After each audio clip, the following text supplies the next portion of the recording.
Agora vamos ver a estabilizabilidade de sistemas lineares invariantes no tempo. A tempo contínuo, no contexto 2. Qual é o contexto 2?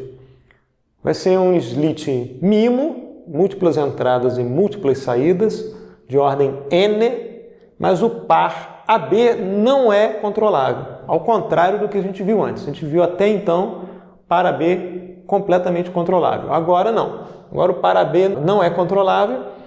Ademais, a matriz A não é estável. Tá? O que a gente vai fazer? A gente vai lançar a mão da decomposição controlável que a gente viu em videoaula anterior. A gente viu que a gente pode projetar uma base que eu denotei de PC, deem uma olhada na aula de decomposição de Kalman. Essa base PC é formada por VC, essa partição VC é uma base para a matriz de controlabilidade, e a partição VC barra é uma base para o núcleo da matriz de controlabilidade. Lembrar aqui que o posto da matriz de controlabilidade não vai ser igual a N, vai ser igual a um valor Q estritamente menor do que N. Daí o sistema não é completamente controlável. Tá? A gente define essa base, faz essa transformação de similaridade sobre o vetor x, e eu encontro um x chapéu, que é PC inverso, que multiplica x, e o x chapéu passa a ter essa partição. Elementos do vetor de estado que são controláveis a partir da entrada e elementos do vetor de estado que não são controláveis a partir da entrada. E como é que ficam as matrizes A, B, chapéu? Matriz A chapéu, que é definida por PC inverso vezes A vezes PC, fica com essa partição. Matriz quadrada AC associada aos estados controláveis, matriz quadrada AC barra associada aos estados não controláveis, né? Zero aqui nessa partição, e uma matriz A1, 2 aqui de acoplamento entre essas duas dinâmicas aqui, de XC e XC barra. A matriz B chapéu, a gente viu antes, é dada por PC inverso vezes B, e passa a ter a partição BC associada aos estados controláveis e zero associada aos estados não controláveis. Isso faz sentido, né? Eu tenho caminhos abertos entre a entrada e os estados não controláveis. Daí, né, isso indica para a gente, né, esse zero aqui indica que esses estados aqui não são controláveis através da entrada, porque a entrada é modificada pela matriz B, né? E aqui tem um zero, tá? Caminho aberto. Tá? Lembrar da relação A chapéu com A e da relação A com A chapéu, tá? Estão indicadas aqui. Como é que fica o sistema, né, após a decomposição controlável? Estou com um sistema com um par AB, aplico a decomposição controlável, encontro os pares A chapéu e B chapéu. Né? Então a equação de estado passa a ser xc ponto de t e xc barra ponto de t, matriz A chapéu, AC A1, 2, 0, AC barra, vetor x chapéu de t. Vai ser xc barra. Tá? Mais B chapéu que multiplica U de t. Aqui fica clara qual é a dinâmica do estado x controlável, xc. Né? Xc ponto de t vai ser AC que multiplica xc de t, mais A1, 2 que multiplica xc barra de t, mais BCU, que é essa equação aqui. E quem é a dinâmica das componentes não controláveis do estado? Quem é a dinâmica de xc barra de t? Né? Xc barra ponto de t vai ser igual a 0 vezes xc de t, mais AC barra, que multiplica xc barra de t, mais 0u, que é essa dinâmica aqui, que é uma dinâmica homogênea. Xc barra ponto de t vai ser igual a AC barra, que multiplica xc barra de t. Dinâmica homogênea. Pela dinâmica ser homogênea, a resposta ou a solução dessa equação é xc barra de t vai ser e elevado a AC, que multiplica t, vezes xc barra em t igual a 0, no instante inicial. Logo, esse estado só vai para 0 quando t vai para infinito, se a matriz AC barra aqui, né? Faltou barra. AC barra, ela é estável. Se essa matriz for estável, a gente viu, né, que E elevado a AC barra T converge para a matriz nula, logo, para qualquer estado inicial não nulo, esse estado aqui vai para 0 quando T vai para infinito. Então, o limite quando T vai para infinito, né, de xc barra de t só vai para zero se a matriz AC barra for estável. Ok? Então é isso que a gente tem que garantir para conseguir estabilizar o sistema. Essa dinâmica aqui dos estados controláveis depende de AC. AC pode não ser estável, mas eu consigo um esquema de realimentação de estados de modo a estabilizar esse cara aqui. Eu posso considerar essas duas parcelas como uma entrada, tá? E aí eu consigo estabilizar via realimentação de estados a parte controlável do sistema. Então a AC pode ser instável. Quem não pode ser instável é a AC barra, porque eu não consigo fazer controle nenhum sobre os estados não controláveis, tá? Não consigo atuar sobre os estados não controláveis a partir da entrada. Então, sem garantir que a AC barra seja estável, eu não consigo estabilizar o sistema, tá ok? Então vamos ver o seguinte teorema. O sistema que a gente viu no início da aula, né? No contexto 2, ou seja, o para B não é completamente controlável, é estabilizável se e somente se, para todo vetor VI diferente de zero, autovetor instável da matriz A, o posto de A menos lambda I B é igual a N. Isto é, como a gente viu antes, B transposto VI é diferente de zero, ou de outra forma, VI não pertence ao núcleo de B transposto. O que a gente quer dizer com autovetor instável da matriz A? Autovetor VI, diferente de zero naturalmente, associado a alto valor lambda I com parte real maior ou igual a zero. É isso que a gente está querendo dizer com autovetor instável, tá? Então, toda vez que a gente estiver falando de autovetor instável, um autovetor associado a um alto valor com parte real maior ou igual a zero.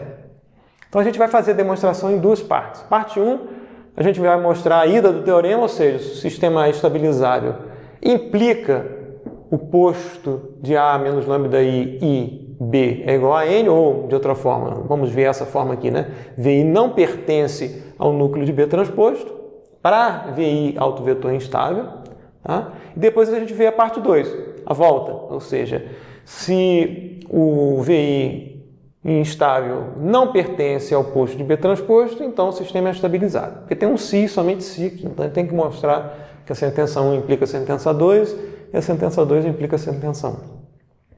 Então, a parte 1, a gente vai fazer uma demonstração por contradição. A gente vai considerar que o sistema é estabilizável, tá?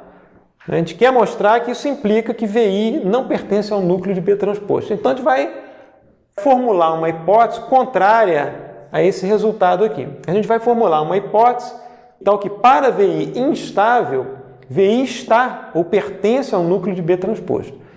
A gente quer encontrar, então, uma contradição, desenvolver e encontrar uma contradição, né? E ao falsificar a hipótese, a gente obtém essa relação aqui, como válida. Então vamos lá. VI é autovetor instável associado à matriz A, logo também é autovetor associado a A transposto. Então a gente pode escrever que A transposto VI é igual a lambda I VI. Agora, quem que é A transposto? A transposto a gente verifica em função de A chapéu, né? A é igual a PC, A chapéu, PC inverso. Então, A transposto vai ser PC, A chapéu, PC inverso, transposto, VI vai ser igual a lambda I, VI. Essa expressão a gente vai escrever como PC inverso transposto, A transposto, PC transposto vezes VI é igual a lambda I, VI. O que eu vou fazer é o seguinte, a gente tem um PC inverso transposto, eu vou multiplicar essa equação à esquerda por PC transposto. Então, isso aqui vai ser identidade, tá? Vai aparecer aqui à direita o PC transposto vezes o VI, né? Porque eu multipliquei todo mundo à esquerda por PC transposto. E eu vou chamar PC transposto VI de vetor ZI, tá? Então, eu chamo esse cara aqui de ZI, PC transposto VI, multiplico todo mundo à esquerda por PC transposto, né? Então, vai aparecer agora A transposto ZI, vai ser PC transposto VI, que a gente chamou aqui de ZI. Logo, a gente tem a relação aqui que A chapéu transposto ZI é igual a lambda I ZI. Logo, ZI é autovetor instável associado a chapéu transposto. Lembrar sempre, né, que a parte real de lambda I é maior que zero. Essa relação diz para a gente que ZI é autovetor instável associado a chapéu transposto. Muito bem, é o que está escrito aqui. E a gente vai particionar ZI como VI controlável, VI não controlável, VIC, VIC barra. E agora a gente escreve explicitamente essa equação em termos dos blocos que formam a matriz A chapéu, né? A chapéu transposto vai ser AC transposto, 0, A12 transposto, AC barra transposto. Tá? E ZI a gente particionou como VIC, VIC barra. Isso vai ser igual a lambda I, ZI. Então vai ser lambda I, VIC, lambda I, isso aqui é um I, VIC, barra. Daqui a gente vê o seguinte, AC transposto VIC mais 0 VIC barra é igual a lambda I VIC. Ou seja, AC transposto VIC é igual a lambda I VIC. Novamente, dessa relação a gente pode afirmar que VIC é autovetor instável associado a AC transposto. Muito bem. Como é que fica agora a hipótese, né? A gente formulou uma hipótese tal que B transposto VI é igual a zero, ou seja, VI está no núcleo de B transposto, né? A gente formulou essa hipótese aqui, né? Contrária ao que a gente quer chegar, né? VI pertence ao núcleo de B transposto, então a gente pode escrever que B transposto VI é igual a zero. Substituindo aqui B transposto por quem é o B em função de B chapéu, B é igual a PC vezes B chapéu, né? Então a gente tem PC vezes B chapéu transposto VI é igual a zero. Isso nada mais é do que B chapéu transposto vezes PC transposto VI é igual a zero. E a gente denotou PC transposto VI por ZI, né? Então a gente pode escrever que B chapéu transposto ZI é igual a zero. Ou seja, ZI está no núcleo de B transposto chapéu, B chapéu transposto. Então a gente escreve isso aqui. Quem é o B chapéu transposto? B chapéu a gente viu que era esse cara aqui, né? BC0, B chapéu transposto vai ser, né, BC transposto 0, né? Vezes o ZI que a gente particionou como VIC e VIC barra. Isso vai ser igual a zero. Daqui a gente tem que BC transposto vezes VIC é igual a zero, né? Isso mostra para a gente o seguinte, VIC está no núcleo de BC transposto. Tá? É o que essa expressão diz aqui. Então, ao fazer esse desenvolvimento, a gente chega a essa relação. VIC pertence ao núcleo de BC transposto. Tá? Mas a gente aplicou a decomposição controlável. Isso indica para a gente o seguinte, o par AC-BC é controlável. Tá? Isso é o propósito da decomposição controlável. Para CBC é controlado depois que a gente aplica a decomposição controlada. Isso diz para a gente o seguinte, que o posto de AC menos lambda I, identidade BC, vai ser igual a Q, que é o mesmo posto da matriz de controlabilidade. Tá? Note que o posto aqui é incompleto, não é igual a N, né? Eu só tenho Q colunas de CN linearmente independente. O número dessas colunas LI é que vai determinar a dimensão, né, desse vetor XC controlável aqui. Tá? Então, o posto, né, dessa matriz é igual a Q. Tá? E como a gente viu antes, né, o posto dessa matriz aqui, para um lambda I alto valor escolhido aqui, associado a um alto vetor da matriz AC, tá? Esse posto é deficiente, logo BC vai ter que compensar a deficiência desse posto aqui, o posto só dessa matriz aqui. Ou seja, BC vai ter que ter colunas em todas as direções dos autovetores associados a lambda I. Tá? Ou seja, BC transposto VIC vai ter que ser diferente de zero, porque VIC é autovetor de AC, ou AC transposto, associado a lambda I. Foi o que a gente encontrou aqui, né? VIC é autovetor de AC transposto associado a lambda I instável. Tá? Então, se eu plugar, né, lambda I aqui, associado a lambda I, eu tenho um VIC, que é autovetor de AC e mesma coisa de AC transposto. Né? Se VIC é autovetor de AC transposto, ele também é autovetor de AC. Tá, ok? Então, BC transposto VIC é diferente de zero. Ou seja, VIC não está no núcleo de BC transposto. E invalida a hipótese que a gente fez. A gente fez essa hipótese, que VI pertence ao núcleo de B transposto, fez o desenvolvimento e chegou que VIC pertence ao núcleo de BC transposto. E agora a gente encontra, pela controlabilidade do par ACBC, que VIC não pertence ao núcleo de BC transposto. Então tem uma contradição entre a hipótese formulada e o resultado que a gente encontrou, que invalida a hipótese. Logo, a estabilidade do sistema implica que VI não pertence ao núcleo de B transposto, né, no caso de VI instável, que é o negativo dessa hipótese aqui. Né? A gente formulou essa hipótese, encontrou a falsidade da hipótese, então o que vale é que VI não pertence ao núcleo de B transposto.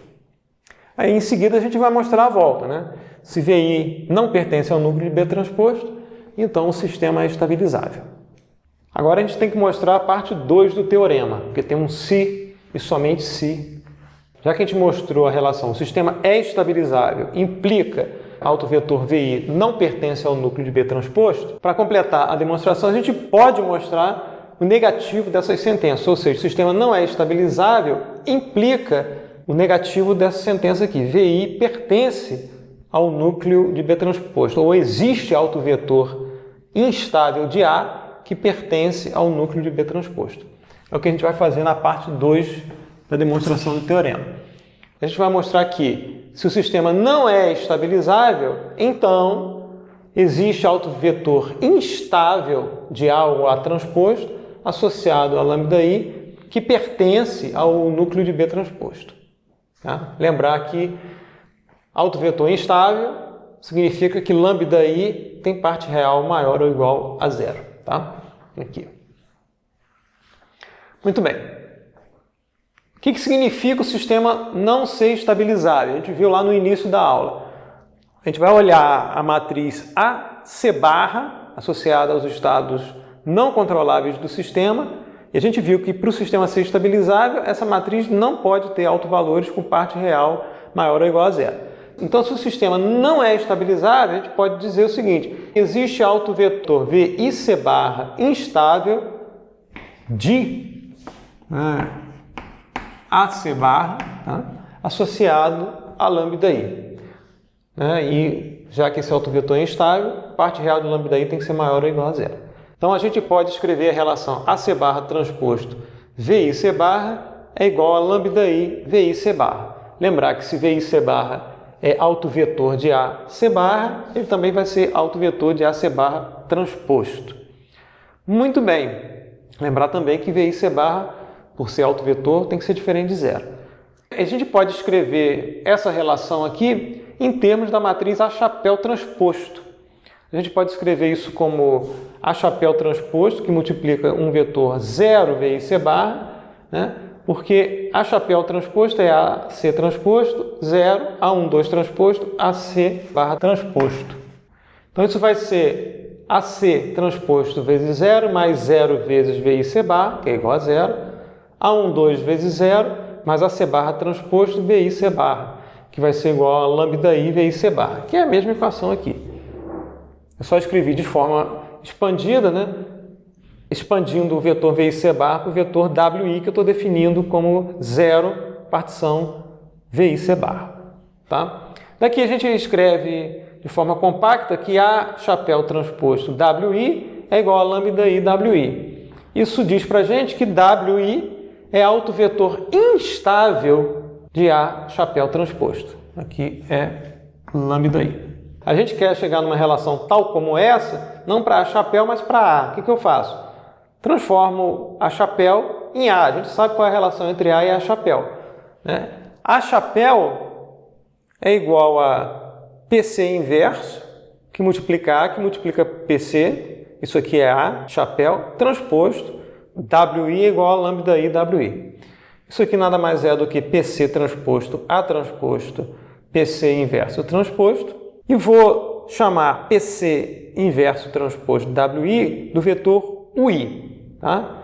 E vou multiplicar essa equação à esquerda por PC inverso transposto para formar a identidade aqui e a gente poder escrever A transposto PC inverso transposto, está faltando transposto aqui, porque é PC inverso transposto WI, que eu chamei de UI, vai ser esse lado direito da equação multiplicado por PC inverso transposto. Então vai ser lambda I, PC inverso transposto WI, que eu chamei de UI, tá ok? Então a gente consegue escrever de forma compacta que A transposto vezes UI é igual a lambda I, UI. Ou seja, o I é autovetor instável de A transposto associado ao autovalor instável lambda I. Logo, o I também é autovetor instável de A. Muito bem, agora a gente se pergunta quem é B chapéu transposto WI? B chapéu transposto é BC transposto 0. WI foi definido dessa forma, 0 VI C bar. Então aqui vezes 0 VI C bar. Isso vai ser BC transposto vezes 0 mais 0 vezes VI C bar, que é igual a 0. Tá? Isso indica para a gente que WI está no núcleo de B chapéu transposto.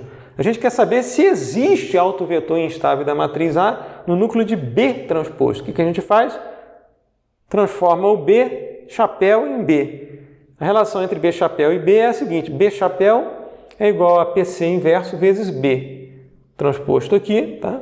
Vezes WI. Isso aqui a gente vai escrever como B transposto, PC inverso transposto WI, e que a gente chamou de UI. PC inverso transposto a gente chamou de UI. E daqui a gente conclui que B transposto UI é igual a 0. Ou seja, o I pertence ao núcleo de B transposto e o I é autovetor instável do sistema, que é o que a gente queria mostrar, né? Se o sistema não é estabilizável, então existe autovetor instável de A ou A transposto no núcleo de B transposto. E daí a gente conclui a demonstração desse teorema. E para finalizar a aula, vamos mostrar um teorema que relaciona a estabilizabilidade do sistema com uma desigualdade linear matricial de Lyapunov. O que diz o teorema? O slit é estabilizável se, e somente se, existe matriz simétrica positiva definida M como solução da inequação ou desigualdade de Lyapunov, A que multiplica M mais M que multiplica A transposto menos B que multiplica B transposto é estritamente menor do que 0. Isso é uma desigualdade matricial linear. Vou chamar a sentença S1 de o slit é estabilizável, o slit 1 que a gente viu no início da aula. E a sentença 2 vai ser: existe matriz simétrica positiva definida M, que é a solução da desigualdade de Lyapunov. Tá ok? Como é que a gente demonstra esse teorema? Tem um se, somente se, então tem que demonstrar a ida e a volta, né? A gente vai fazer a demonstração da seguinte forma. Parte 1, a gente vai demonstrar que o oposto de S1 implica o oposto de S2. E na parte 2 a gente vai mostrar que S1 implica S2. Dessa forma a gente mostra o se e o somente se. Tá? O que significa o oposto de S1? O sistema não é estabilizável. Logo, a gente pode dizer o seguinte: existe autovetor complexo diferente de 0 da matriz A associado a um autovalor lambda I complexo instável, ou seja, parte real de lambda I é maior ou igual a 0. E, já que o sistema não é estabilizável, a gente viu antes que esse VI pertence ao núcleo de B transposto. Ou seja, B transposto VI é igual a 0. Isso aqui a gente viu antes. Se o sistema for estabilizável, todos os autovetores instáveis da matriz A não podem pertencer ao núcleo de B transposto. Ok? Muito bem, a gente está trabalhando aqui com o oposto de S1. Daí esse pertencimento aqui. Muito bem. Agora a gente verifica a validade da inequação de Lyapunov com M simétrica positiva definida nesse contexto aqui. O que a gente vai fazer? Multiplicar a esquerda por VI hermitiano e a direita por VI. Então, como é que fica a inequação? Multiplicar a esquerda por VI hermitiano, VI hermitiano AM, VI, nessa parcela aqui. Para essa parcela, VI hermitiano MA transposto VI. Vou passar esse B que multiplica B transposto para a direita. Então vai ser menor ou igual a VI hermitiano, B que multiplica B transposto VI. Bem, esse lado direito da inequação diz o seguinte: esse vetor aqui é o hermitiano desse aqui. Então, por definição, esse termo aqui é a norma 2 ao quadrado de B transposto VI.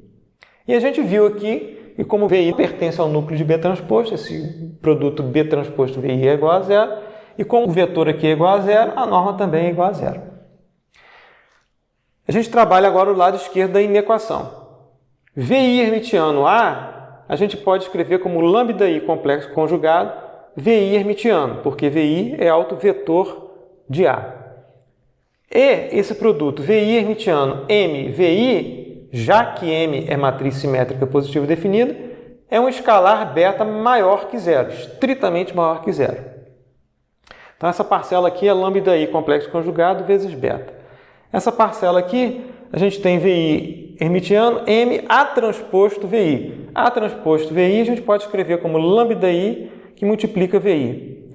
E esse termo, VI hermitiano M vezes VI, já que M é simétrica positiva definida, é beta maior que zero.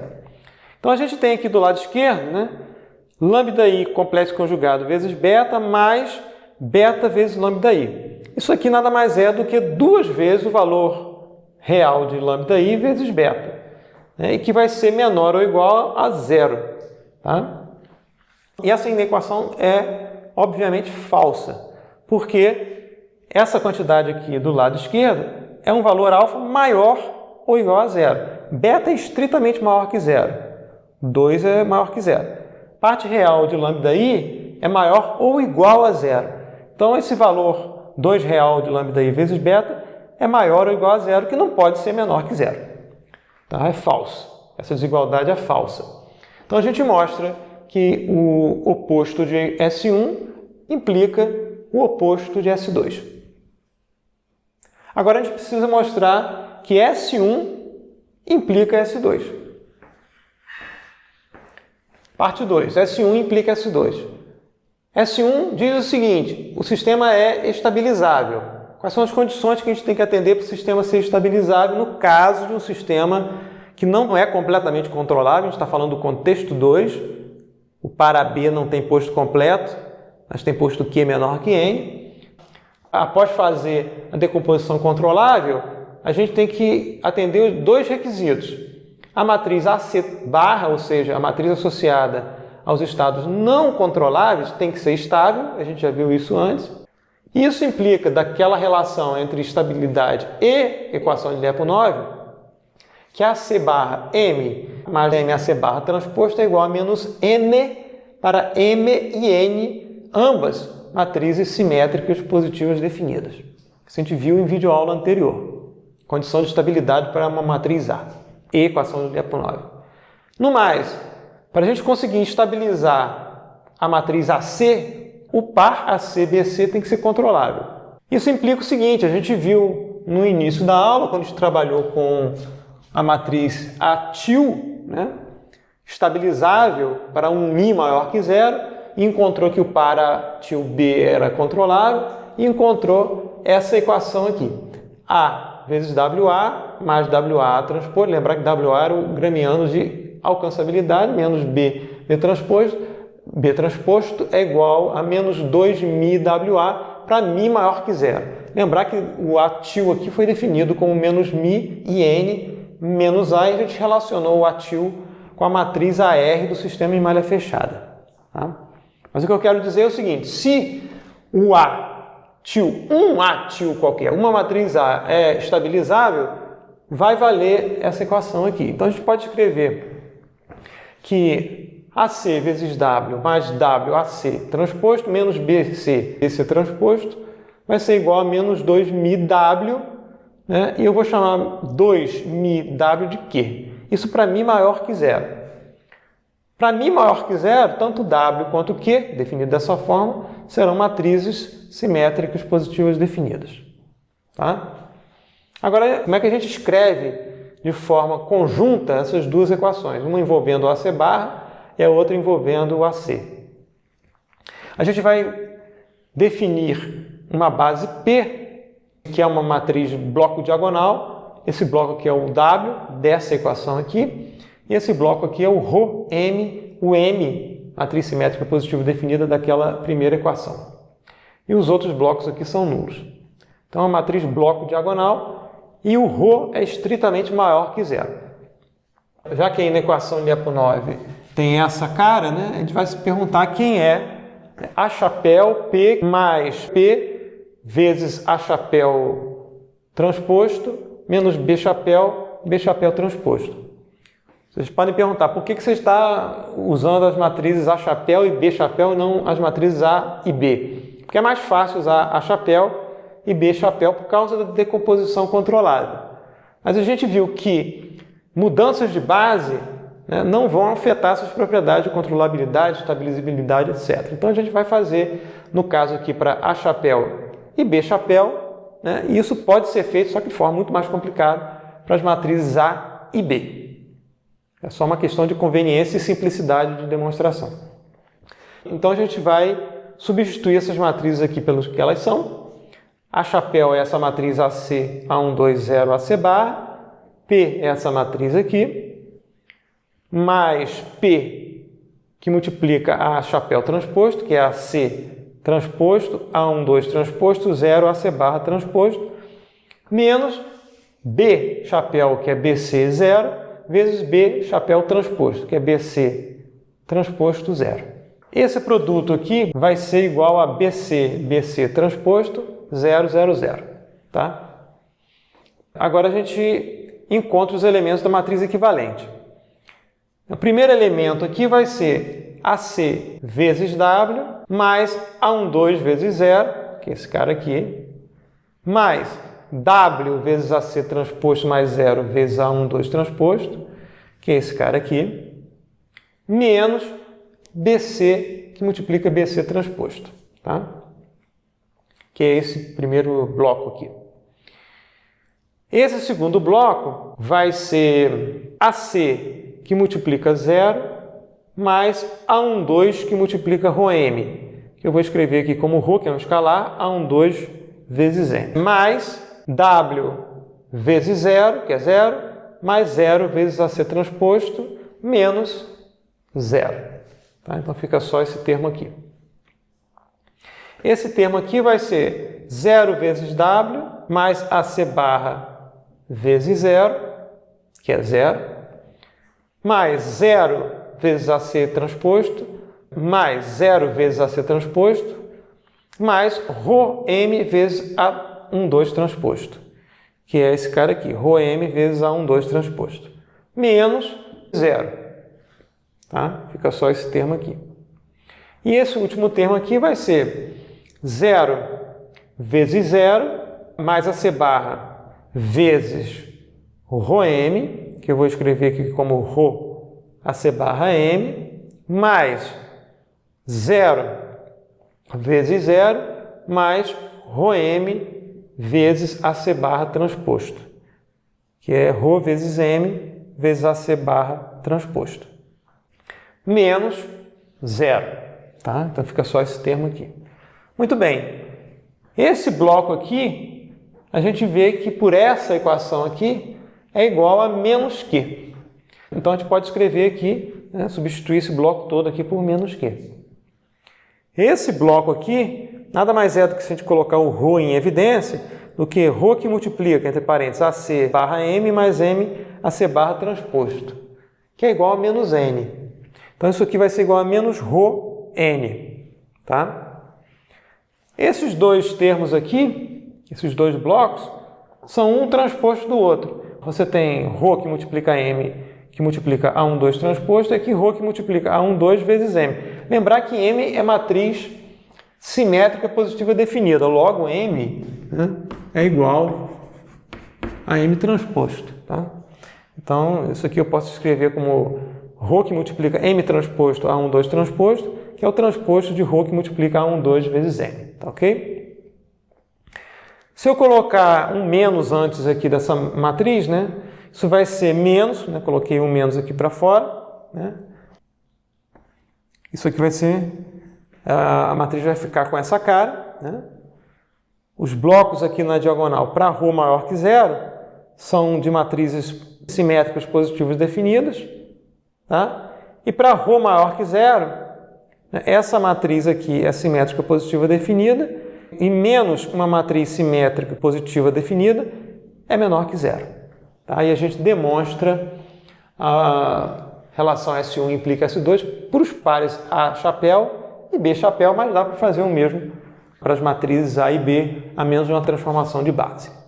Dessa forma, a gente conclui a demonstração do teorema, né, que relaciona a estabilizabilidade do sistema com a desigualdade matricial de Lyapunov. Esse tópico é interessante, de estabilizabilidade, porque ele usa decomposição controlável, relação de estabilidade com equação de Lyapunov, relação de controlabilidade com equação de Lyapunov e a questão da estabilizabilidade, né, de um sistema completamente controlável através de realimentação de estados. Tá?